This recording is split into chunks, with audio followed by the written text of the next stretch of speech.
ফ্রিজের কাজ করতে যে কি সমস্যায় পড়লাম সেটাই আপনাদের সাথে আলোচনা করব।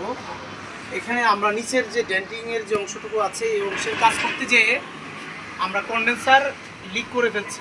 রিপিট লাগানোর জন্য ড্রিল মেশিন দিয়ে ছিদ্র করি, তখন এই যে দেখুন একদম নিচে। সাধারণত ফ্রিজের মধ্যে এত নিচু জায়গায় কন্ডেন্সার থাকে না। আমরা এই পর্যন্ত অনুমানের উপর আমরা কাজ করতেছি, করে আসছি, কিন্তু বাট আজকে ঘটনা ঘটলো কি, একদম এই যে এখানে যে কন্ডেন্সারের যে পাইপটা দেখতে পাচ্ছেন, এখানে যে বের হয়েছে এক পাশ দিয়ে কন্ডেন্সারের অর্ধেক অংশটুকু, অর্ধেক বলতে মানে এক পাশে ড্রিল মেশিনের যে বিট আছে ওই বিট গেছে ঘষে অথবা গ্যাসে যাওয়ার কারণে এদিক দিয়ে গ্যাস বের হয়ে চলে গেছে। এখন এটা আমরা রিপেয়ার করব। এই ফ্রিজের কাজ করতেছি কি, নিচের যে অংশটুকু এটা আমরা আলাদা লাগাইছি এবং এখানে আমরা ক্লাম লাগাবো। ডালা খুলে গেছিল। এখন আমরা দুইভাবে কাজ করতে পারি এখনও, যে এখানে আমরা জোড়া দিয়ে জ্বালাই করে আমরা আগের কন্ডেন্সার রেখে আমরা কাজ করে দিতে পারি। আরেকটা হলো যে এই কন্ডেন্সার বাতিল করে আমরা আলাদাভাবে কন্ডেন্সার লাগিয়ে গ্যাস টাস করে দিলে হয়ে যাবে।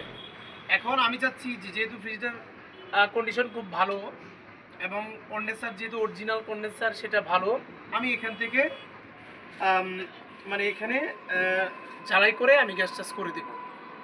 আপনারা যারা ফ্রিজের ডেন্টিংয়ের কাজ করেন তারা খুব সাবধানতার সহিত কাজ করতে হবে। বিশেষ করে নতুনদের জন্য এই বিষয়টা খুবই গুরুত্বপূর্ণ। আমরা প্র্যাকটিক্যাল কাজ করি, নানান জায়গায় নানান সমস্যায় পড়ে যাই। একটা ট্রেনিং সেন্টার থেকে আপনাকে শুধু বলে দিবে যে এইভাবে এইভাবে কাজ করেন, কিন্তু ওয়ার্কশপে যখন আপনি কাজ করবেন তখন নানান সমস্যায় আপনি জর্জরিত হয়ে যাবেন। এই যে দেখুন আমরা কন্ট্যাক্ট করছি, এখন এই কাজটা করার জন্যে অতিরিক্ত নতুনভাবে আবার গ্যাস চার্জ করতে হবে। আমি তো আর কাস্টমারের কাছ থেকে নতুন করে আর বিল নেব না, আমি নেই না। যেহেতু আমি কন্ট্যাক্ট করেছি যে আমরা ডালার এবং নিচে ডেন্টিংয়ের কাজ করে ফেলবো, করে দিব। এখন এই অংশটুকুর জন্য আমি কাস্টমারের কাছে অতিরিক্ত কোনো চার্জ আমি নেব না, এটা আমি নিচ থেকেই করে দিচ্ছি। এরকম সমস্যায় আমরা খুবই কম পড়ি। এই দেখুন একদম নিচে, সাধারণত অধিকাংশ ফ্রিজেরই এতটুকুর উপরে কন্ডেন্সার থাকে, এটার একদম নিচ পর্যন্ত, এই পর্যন্ত এটার কন্ডেন্সার। এখন আমরা কি অসতর্কতার জন্য এই সমস্যায় পড়লাম, এই ঘটনাটা নাও ঘটতে পারতো।